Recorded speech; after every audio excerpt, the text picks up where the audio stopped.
But Ilia Topuria made headlines this week. He said that he would relinquish the belt if he was forced to fight Arman Tsarukyan. He doesn't want to fight him whatsoever. Arman Tsarukyan also came out and said that he will make a bet of $500,000 and he will pay him the bet if he wins, if he loses. Call me crazy, but do you see some similarities here between a certain situation between John Jones and Tom Aspinall and Ilia Topuria? I'm not saying that Ilia is ducking Arman Tsarukyan. I'm saying that Ilia is messing very, very strongly with Arman Tsarukyan. But what say you, Paul Felder? Yeah, I know it might be gamemanship. And I think we've talked about how much I love Ilia Topuria. I think he's one of the best guys on the whole roster, maybe, the best fighter out there right now. But, I mean, the guy's the number one contender. And to say that you would rather relinquish the belt than fight him is, come on, man. We're getting a little carried away. And we've talked about this before, where these guys in this generation of fighters, when they get to this top position now, are so willing to jump around weight classes and try to deny fighting guys. It's like, that's not how it fucking works, man. If the guy's number one and the UFC says, this is the guy, you're the champ, you're holding that belt, that's who you fight. I mean, it's just, I agree. If you're the best and he's not on your level and all this kind of stuff, then prove it. Just go out there and prove it. I hate that. And I'm not, again, I agree with you. I'm not saying that I think that he doesn't think he could beat him, but then why not? Why say that you would relinquish the belt? I'm the biggest fan of Ilia, right? I love how he carries himself. Every interaction I've had, he's so respectful. He's obviously a monster inside the octagon. He's technically brilliant. He's a class act. He's awesome. He's awesome. But why is he saying that?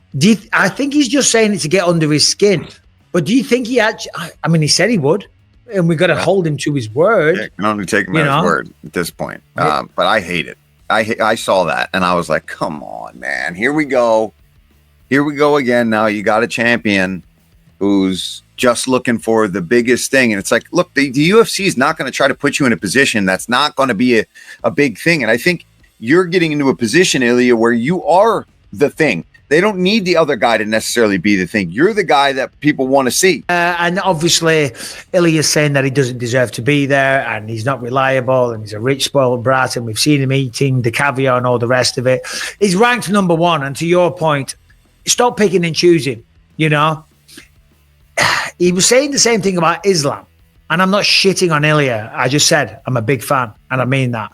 But I agree with you. I like your mentality. If you're the champion, and there's a number one contender, just like John Jones, and there's an interim champion. That's the person you got to fight. Now, all right, there was the situation, and Dana said that making weight as the backup fighter was a step in the right direction. I think that proves he can make weight, if I'm honest, and I think that's the fight that should happen.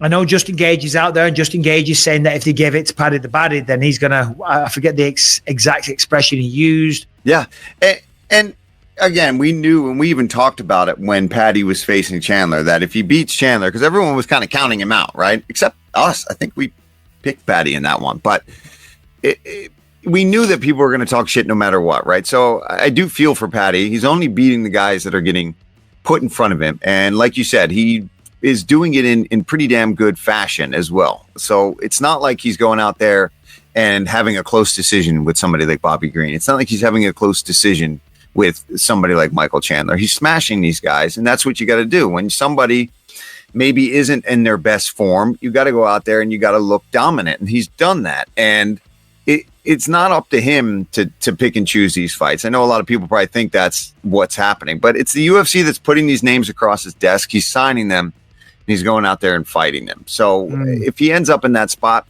I mean, and again, like you said, he's going to bring eyeballs, and the UFC is a company and is a business at the end of the day too. So I do like, though, that Arman is doing all of this stuff, because that's exactly what he is trying to do, is try to get eyeballs on him, trying to get attention and get the UFC maybe behind him and try to get the ball rolling towards him getting a big fight. But I wouldn't be surprised if he has to fight again before he gets that opportunity. I don't know who Ilia is going to fight. Here we are again in another situation with a champion where we're still kind of like, which way is he going to go? Now, Islam has even said that he would fight Ilia.